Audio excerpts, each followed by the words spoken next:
예배에 오신 모든 여러분들을 환영합니다. 온라인 예배도 하나님 앞에서 예배이기 때문에 위의 상황들을 잘 숙지하셔서 하나님 앞에 참된 예배자로 예배할 수 있기를 바랍니다.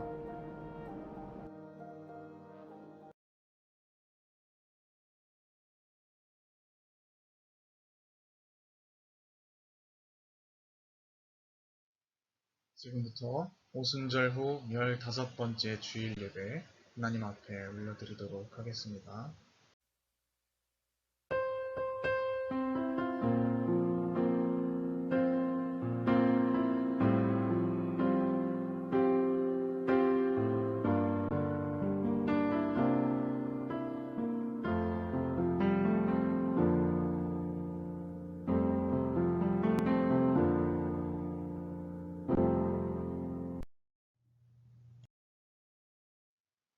여호와는 위대하시니 우리 하나님의 성 거룩한 산에서 극진히 찬양 받으시리로다. 터가 높고 아름다워 온 세계가 즐거워하며 큰 왕의 성 곧 북방에 있는 시온산이 그러하도다. 아멘. 하나님 아버지, 오래전부터 저희들을 하나님의 백성으로 택하시고 십자가의 은혜로 구원을 허락하시며 날마다 주님을 경외하며 하나님을 높이고 하나님을 따르는 삶을 살게 해주시니 감사드립니다. 하나님만을 경외하며 사는 것이 우리의 기쁨이요 또한 세상을 이기는 능력이 됨을 고백합니다. 이 믿음을 그대로 가지고 성전으로 올라와 예배하는 주님의 자녀들에게 크신 은총을 허락하여 주옵소서. 우리의 구원의 뿔과 방패가 되시어 날마다 승리를 주시는 예수님의 이름으로 기원하옵나이다. 아멘. 성시교도 함께 하도록 하겠습니다.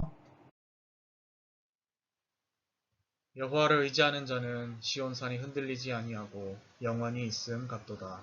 산들이 예루살렘을 두름과 같이 여호와께서 그의 백성을 지금부터 영원까지 두르시리로다. 악인의 규가 의인들의 땅에서는 그 권세를 누리지 못하리니 이는 의인들로 하여금 죄악에 손을 대지 아니하게 함이로다. 여호와여 선한 자들과 마음이 정직한 자들에게 선대하소서. 자기의 굽은 길로 치우치는 자들은 여호와께서 죄를 범하는 자들과 함께 다니게 하시리로다. 읽겠습니다. 이스라엘에게는 평강이 있을지어다. 아멘. 한 주간을 돌아보며 공동으로 기도하는 시간입니다. 함께 스크린을 보시며 낭독하신 이후에 개인적인 참회의 시간 갖도록 하겠습니다. 자비로우신 하나님, 주님께서는 행함이 없는 믿음은 그 자체가 죽은 것이라고 말씀하셨는데 저희들의 믿음이 그러했습니다. 헐벗은 자를 보면서는 따뜻하게 하라. 굶주리는 자를 만나서는 배부르게 하라. 말로만 사랑을 베풀었습니다. 갇힌 자를 돌아보지 않았고 고아와 과부와 나그네와 고통 중에 있는 자에게 눈을 감았습니다. 병든 자를 위해서 중보하며 기도해 주지 않았고 고독과 외로움에 두려워하는 홀로 된 교우들에게도 관심을 기울여 주지 못했습니다. 주여, 행함과 실천이 따르지 않는 우리의 허망한 믿음을 용서해 주옵소서. 이제부터는 사랑의 수고와 믿음의 역사와 소망의 인내가 따르는 행함이 있게 하셔서 우리의 신앙생활 속에 견실한 열매들이 맺어지게 하옵소서. 예수님의 이름으로 이 고백의 기도를 드립니다. 아멘. 시간 한 주간을 돌아보며 참회의 기도 드리도록 하겠습니다.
진심으로 하나님 앞에 우리의 죄를 뉘우치고 또 용서를 구하는 자에게 주시는 하나님의 용서의 말씀이 있습니다. 함께 하나님께서 우리에게 주시는 용서의 말씀을 함께 봉독하도록 하겠습니다. 동이 서에서 먼 것 같이 우리의 죄과를 우리에게서 멀리 옮기셨으며 아버지가 자식을 긍휼히 여김같이 여호와께서는 자기를 경외하는 자를 긍휼히 여기시나니 이는 그가 우리의 체질을 아시며 우리가 단지 먼지뿐임을 기억하심이로라. 아멘. 함께 소원이라는 찬양 하나님 앞에 올려드리도록 하겠습니다.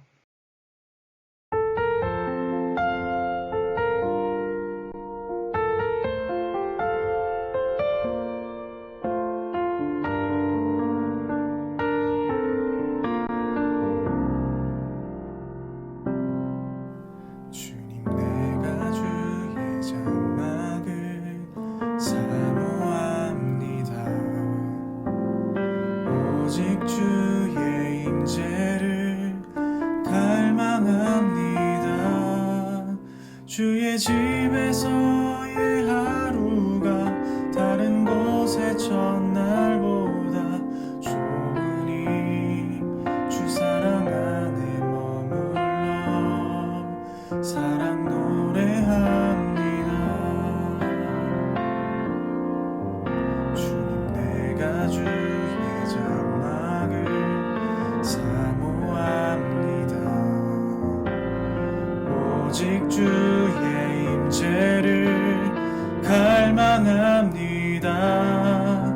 주의 집에서의 하루가 다른 곳의 첫날보다 좋으니 주 사랑 안에 머물러 사랑 노래합니다.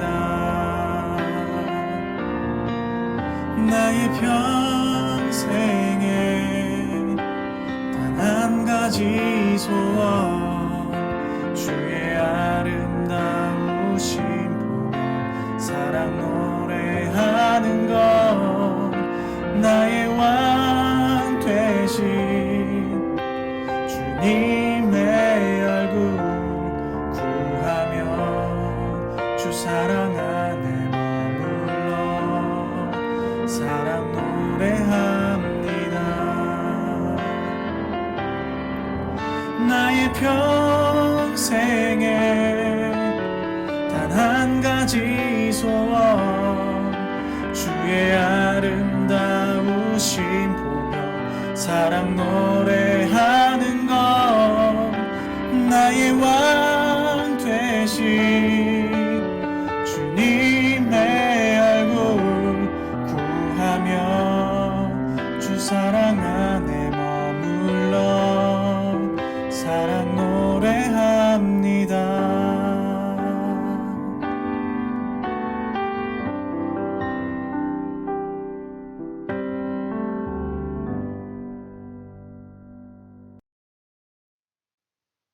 오늘 하나님께서 우리에게 주신 말씀은 마가복음 7장 24절에서부터 37절까지의 말씀입니다. 한 절씩 교독하도록 하겠습니다.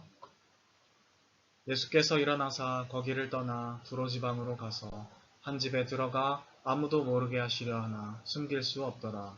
이에 더러운 귀신 들린 어린 딸을 둔 한 여자가 예수의 소문을 듣고 곧 와서 그 발 아래에 엎드리니 그 여자는 헬라인이요 수로보니게 족속이라. 자기 딸에게서 귀신 쫓아내 주시기를 간구하거늘 예수께서 이르시되 자녀로 먼저 배불리 먹게 할지니 자녀의 떡을 취하여 개들에게 던짐이 마땅치 아니하니라. 여자가 대답하여 이르되 주여 올소이다마는 상 아래 개들도 아이들이 먹던 부스러기를 먹나이다. 예수께서 이르시되 이 말을 하였으니 돌아가라. 귀신이 내 딸에게서 나갔느니라 하시매 여자가 집에 돌아가 본즉 아이가 침상에 누웠고 귀신이 나갔더라. 예수께서 다시 두로 지방에서 나와 시돈을 지나고 데가볼리 지방을 통과하여 갈릴리 호수에 이르시매 사람들이 귀 먹고 말 더듬는 자를 데리고 예수께 나와 안수하여 주시기를 간구하거늘 예수께서 그 사람을 따로 데리고 무리를 떠나사 손가락을 그의 양 귀에 넣고 침을 뱉어 그의 혀에 손을 대시며 하늘을 우러러 탄식하시며 그에게 이르시되 에바다 하시니 이는 열리라는 뜻이라. 그의 귀가 열리고 혀가 맺힌 것이 곧 풀려 말이 분명하여졌더라. 예수께서 그들에게 경고하사 아무에게도 이르지 말라 하시되 경고하실수록 그들이 더욱 널리 전파하니. 함께 읽겠습니다. 사람들이 심히 놀라 이르되 그가 모든 것을 잘하였도다. 못 듣는 사람도 듣게 하고 말 못하는 사람도 말하게 한다 하니라. 아멘. 하나님 나라 거룩의 확산이라는 제목으로 말씀 나누도록 하겠습니다. 네, 여러분 한 주간도 평안히 잘 지내셨습니까? 오늘 함께 살펴본 말씀은 제가 한때 성경을 읽으면서 굉장히 난처하기도 했고 또 고민이 많이 되었던 내용이기도 합니다. 왜냐하면 우리가 함께 말씀을 읽었듯이 예수님께서 이방인 여인을 대하는 이 태도가 너무 공격적으로 느껴졌기 때문이죠. 게다가 간접화법이고 비유에 해당하는 것이긴 하지만 예수님께서 이 여인을 개에 비유하는 것, 이런 것들을 바라보면서 정말 이분이 정말 우리가 알고 있는 예수님이 맞는가, 이런 어떤 생각을 했기 때문입니다. 이러한 고민들은 의외로 굉장히 쉽게 해결이 되었는데요. 그 과정을 오늘 말씀을 통하여서 한번 함께 확인해 보았으면 좋겠습니다. 미리 힌트를 드리자면 예수님께서는 아주 의도적으로 이러한 비유를 말씀하셨고 그것을 수많은 사람들에게 들려지고 또 나중에 이것이 말씀으로서 기록되어져서 읽힐 것을 염두에 두고 계셨다라는 것입니다. 우리의 시선을 가장 주목시키는 것이 이 수로보니게 여인과의 대화이긴 하지만 사실 오늘 말씀에는 이 여인만 등장하는 것이 아닙니다. 귀 먹고 말 더듬는 사람들도 함께 등장하게 되죠. 수로보이게 여인, 귀 먹은 자, 또 말 더듬는 자, 이 세 부류의 공통점은 사회적으로 가장 천시받고 무시받는 사람들이라는 것입니다.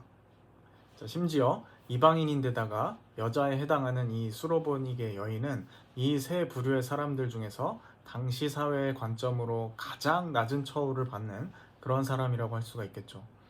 왜 예수님은 굳이 이렇게 여인에게 불친절하게 말씀을 하셨을까요? 사실 이 예수님의 행동을 살펴보게 되면 이 여인을 어차피 고쳐주실 생각이긴 하셨던 것 같습니다. 그렇다면 왜 굳이 심술궂은 사람처럼 저렇게 여인을 비하하면서 말씀을 하셨을까? 우리가 이것을 명확히 알기 위해서는 이 전후 맥락을 함께 살펴볼 필요가 있습니다. 지난주에 우리가 마가복음 말씀 함께 살펴보았던 거 기억하시나요? 그때의 주요한 주제는 정결법에 대한 것이었습니다. 유대인들끼리 스스로의 어떤 정체성을 유지하기 위한 방법, 그러나 그것이 고착화되면서 자신들의 우월함을 드러내고 이방인에 대한 차별을 강화하는 방식으로 변질된 그런 정결법을 발전시켜 왔다. 이것을 함께 살펴봤었죠. 그 말씀이 기록된 다음에 예수님께서는 보란듯이 이방인 지역으로 자신의 여정을 향하시는 것을 볼 수가 있어요. 두로와 시돈 그리고 데가볼리까지 통과하셔서 갈릴리 호수를 지나가셨다라고 기록하고 있죠. 그리고 그 여정 중에 만나는 사람들을 치유하여 주신 것입니다. 유대인들이 생각하는 이 거룩함, 유대인들이 생각하는 정결함이란 나와 남을 구분지어서 나의 우월함을 확보하고 또 상대적으로 이방인들이나 사회적 소수자들을 배척하는 방식으로 발전을 했습니다. 종교 지도자들은 그 정결법을 한층 더 까다롭게 해서 자신들만이 율법을 온전히 지킬 수 있는 그런 거룩한 자들로 군림하게 되고 그 밑에는 이제 일반 유대인들 그리고 가장 밑바닥에는 이방인과 또 정결법과는 아예 담을 쌓을 수밖에 없는 그러한 사회적 소수자들이 있었죠. 하나님께서는 이스라엘 백성들에게 거룩을 요구하셨는데 그 거룩의 의미는 남들 위에 서고자 군림하고자 하기 위한 것이 아니었습니다. 세상을 구원하기 위하여서 모든 민족 위에 먼저 모범이 되고 그것을 위해서 필요한 구별을 위한 그러한 거룩이었다라는 것이죠. 결국 정결, 거룩의 정수라는 건 무엇입니까? 나 혼자 깔끔하게 살아남는 것, 그것이 아니고 모두를 살리기 위한 방편이었다라는 것이에요. 그것이 원래 거룩의 진정한 목적, 의도였다라는 것이죠. 공부에 굳이 비유를 한다면 100점 맞아서 혼자 잘 먹고 잘 사는 것이 하나님의 뜻이 아니었고, 잘 따라오지 못하는 다른 이들을 잘 가르치고 선도하게 하는 것이 이 하나님의 목표였다라는 것입니다. 그래서 하나님께서 유대인들을 선택하셨다라는 것이죠. 그래서 거룩의 궁극적인 목표는 나 혼자 거룩이 아니라 함께 거룩해짐, 함께 정결해짐, 이것이라고 할 수가 있겠습니다. 그러나 유대인들은 지금 스스로 그러한 기능을 상실해 버렸습니다. 그러한 역할을 할 그 자격을 아예 잊고 자기 자신들만이 잘났다라는 식으로 살아가고 있었죠. 그리고 계속해서 그 안에서는 누가 더 거룩한 자인지 끊임없는 이 경기를 자기들 내부의 리그에서 계속할 뿐이었다라는 것이죠. 여러분, 유대인들의 욕정의 가장 심한 욕이 무엇인지 아십니까? 그것은 바로 이방인보다 못한 놈이라고 합니다. 이방인들은 개보다 못한 놈, 이것보다 훨씬 더 심한 욕이었다라는 것이죠. 우리가 이런 것들을 통해서 유대인들이 이방인들을 어떻게 의식했는가, 이런 것들을 엿볼 수가 있겠죠. 개 이하의 취급을 받았다라는 것입니다. 그런데 오늘 말씀 가운데 마침 예수님께서는 이 수로보니게 여인에게 비유로 그 말씀을 하고 계시지 않습니까? 이 소식을 듣는 사람들로 하여금 관심을 끌고 있는 것이요. 아, 예수님도 한낱 유대인에 불과하구나 라는 생각을 처음에 가지게끔 하는 것이죠. 만약 예수님께서 정말 이 여인을 그렇게 하찮게 여기셨다라고 한다면 애초에 유대인들이 해왔던 것처럼 이방인 지역은 아예 배제하고 여정을 시작하셨을 거고, 의도적으로 그 여인도 만나지 않으셨을 뿐만 아니라 어쩌다 만난다 하더라도 끝까지 이 여인의 소원을 침묵하셔야, 무시하셔야 한다는 것이죠. 그러나 분명한 것은 예수님께서는 결국 그 여인의 청을 들어주시게 됩니다. 자, 이 의미는 무엇입니까? 물론 여인의 믿음을 시험하기 위해서 예수님께서 한번 떠보기 위함도 물론 있겠지만, 그 이상으로 중요한 것은 이방인들을 개처럼 여기고 있는, 개보다 더 못한 것으로 여기고 있는 그 유대인들을 겨냥하여서 메시지를 던지기 위함이다 라는 것입니다. 너희가 개보다 못한 취급을 하고 있는 이 여인도 내가 치유한단다. 이 여인은 이방인에다가 심지어 여성이지만 하나님 나라의 식탁에 참여할 당당한 구성원이다 라고 이 유대 사회 가운데 메시지를 던지고 계신 것이에요. 예수님께서는 계속해서 사람들에게 테스트 대상이셨습니다. 과연 네가 정말 하나님의 아들인지, 당신의 가르침에 정말 문제가 없는지, 율법적으로 이상이 없는지, 이단인지 아닌지 내가 검증하겠다. 내가 문제를 낼 테니까 네가 제대로 답변해봐라 라는 식의 무한 검증에 시달리게 되는 모습이 복음서를 보면 심심치 않게 나타나게 되죠. 기적에 대한 요구도 계속해서 받습니다. 표적을 보여봐라. 우리에게 뭔가를 증명해봐라. 심지어 예수님께서 십자가에 달려 돌아가시기 직전까지 그러한 요구를 받습니다. 물론 예수님께서 나름대로 어떤 답변들도 하시고 기적들도 보여주시긴 하십니다만은, 복음서를 잘 읽어보면 그들의 니즈에 정말 딱 맞도록 가장 효율적인 방식으로 대답하시지는 않으시는 걸 볼 수가 있죠. 아니, 이렇게 하면 예수님이 겪으시는 이 논란이 순식간에 다 끝나버릴 텐데, 아니 주님이 이 부분에서 이렇게 하셨다라고 한다면 아무도 더 이상 예수님을 함부로 하지 못할 텐데, 건드리지도 못할 텐데 싶은 소위 고구마 장면이 반복이 되는 것은 예수님께서 지혜가 모자라셔서 그런 것이 아니고 의도적으로 그렇게 행동하시는 겁니다. 병을 고치실 때도 사람들을 최대한 불러놓고 가장 효과적인 방식으로 떠들썩하게 퍼포먼스를 하면서 고치시지 않습니다. 오늘 말씀 가운데도 그렇게 나와 있지만 예수님의 치유 방식은 대부분 고침받은 사람들은 알지만 무리를 떠나셔서 소수의 사람들이 있을 때 그 병을 고치시는 모습을 볼 수가 있죠. 게다가 오늘은 거기에 한술 더 떠서 아무에게도 이르지 말라라고 말씀하십니다. 도대체 왜 그렇게 했을까요? 기적으로서 주는 공포감이나 압도함을 바탕으로 하나님 나라가 전파되는 것이 아니라는 것을 잘 알고 계시기 때문입니다. 미국의 굉장히 유명한 목회자에 해당하시는 이 팀 켈러라는 목사님께서 이런 말씀을 하신 적이 있어요. 지옥은 지옥에 대한 공포로 인해서 탈출할 수 없다. 지옥에 대한 어떤 두려움, 하나님에 대한 무서움 때문에 복음을 받아들이고 하나님의 자녀가 될 수는 없다라는 것이죠. 마찬가지입니다. 예수님께서 대대적으로 광고하시면서 당신의 기적을 베풀지 않는 이유도 그것을 통하여서 어떤 초월적인 능력을 통하여서 하나님 나라에 대한 궁극적인 믿음으로 갈 수는 없기 때문에 그렇게 행동하셨다라는 것이죠. 언뜻 보기에는 이렇게 복음을 전파하면 가장 확실하고 효율적이고 빠를 것 같지만 그렇지 않다라는 것입니다.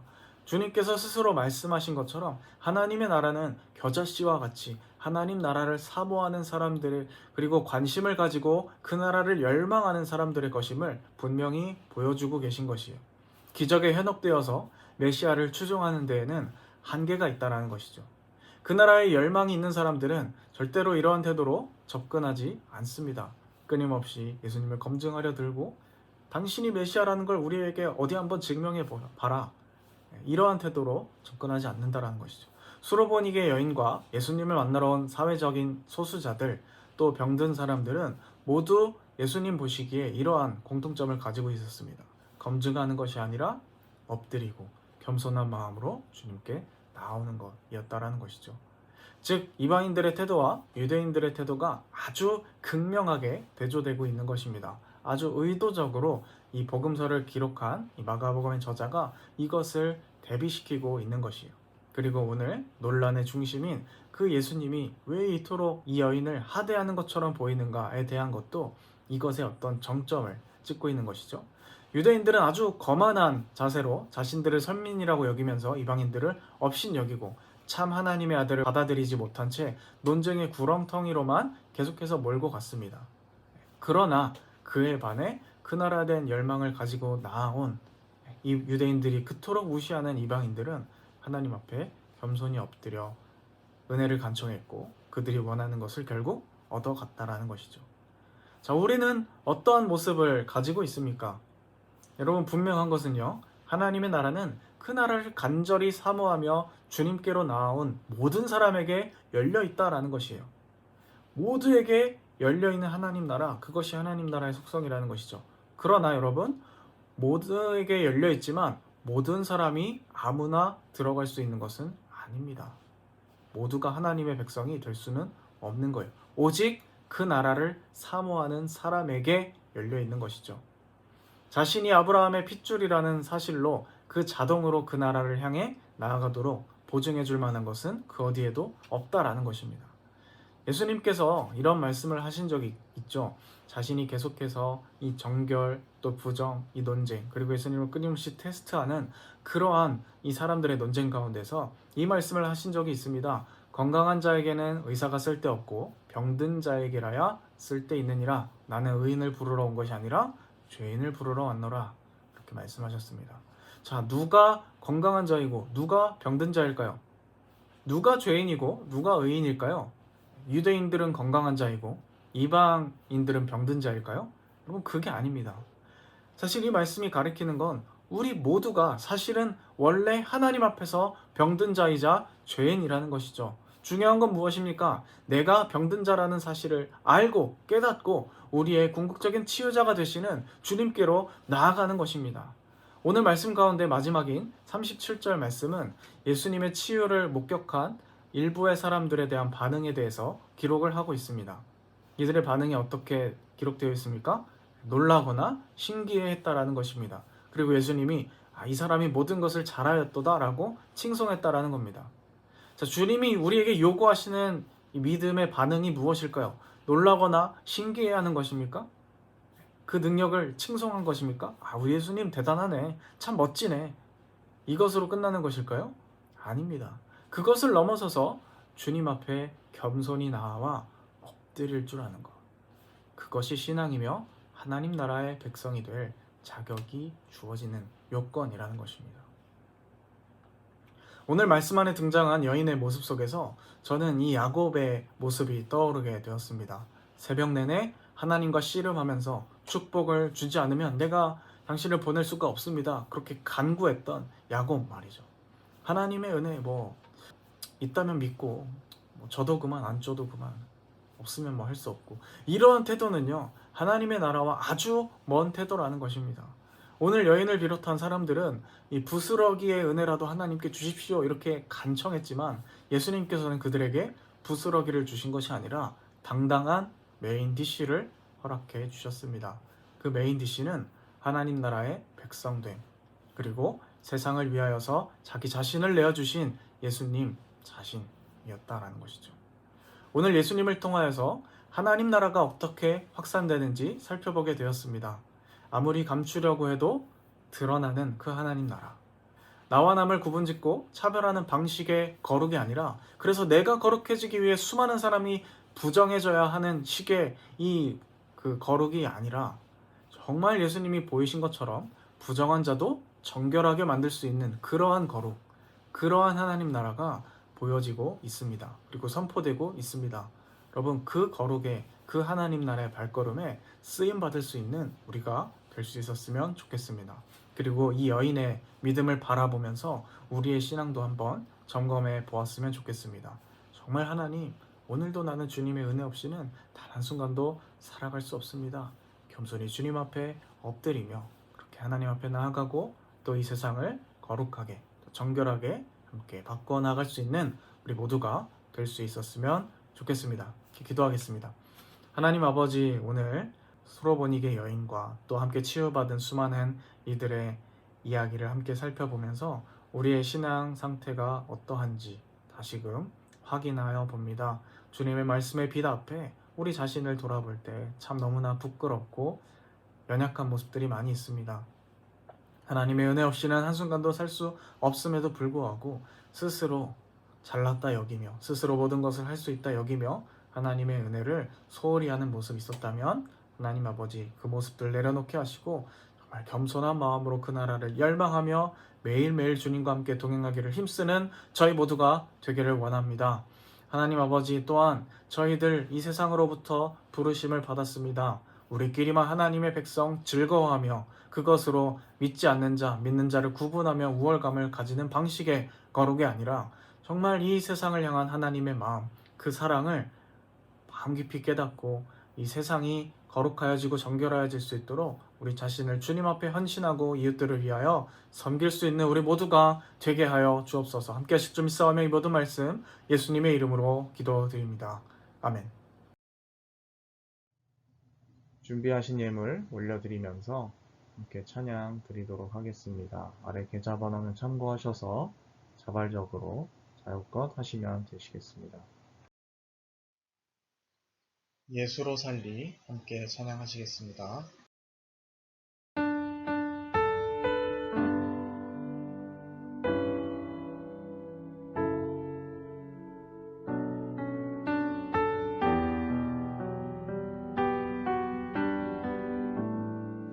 계절은 흐르고 꽃은 피고 져도 시들지 않은 생명이 있네.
주 예수의 것이니 내 생명 다해 예수로 살리 내 모든 것 내 주 예수의 것이니 내 전부 되신 예수로 살리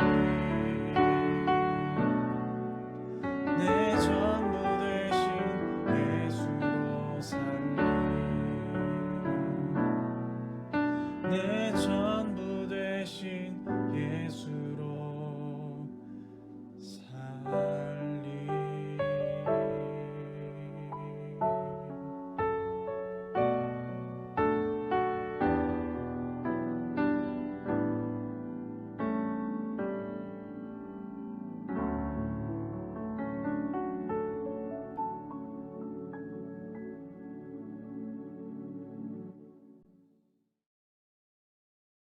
하나님 아버지, 오늘도 우리가 예수님의 말씀을 통하여 우리의 신앙을 점검하고 또 하나님을 찬양하며 예배할 수 있도록 인도하심에 감사드립니다.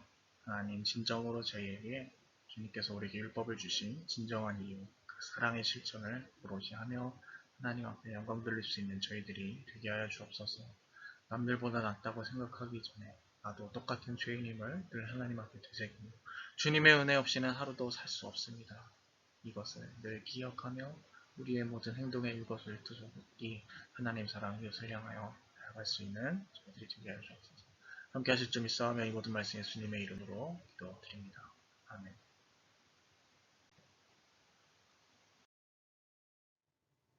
네, 교회 소식 전달 드리도록 하겠습니다. 비대면 예배 연장 안내입니다. 지침에 따라서 9월 한 달간 매년 온라인 예배로 확정이 되었습니다. 계속해서 기도하면서 좋은 날 모으기를 기도했으면 좋겠습니다. 네, 축도로 모든 예배 순서 마치도록 하겠습니다. 지금은 우리 구주 예수 그리스도의 은혜와 하나님 아버지의 극진하신 사랑하심과 성령의 인도 역사 충만케 하심이 오늘 함께 말씀을 듣고 진정한 거룩을 위하여서 하나님 나라를 사랑하고 열망하는 마음으로 그 여인의 믿음을 본받아 주님 앞에 늘 겸손한 마음으로 나아가기를 원하는 주님의 백성들, 자녀들 머리 위에 지금부터 영원까지 함께 하옵시기를 축원하옵나이다. 아멘. 네, 여러분 한 주간도 주님과 함께 정말 겸손함으로 동행할 수 있는 우리 모두가 될 수 있기를 바랍니다.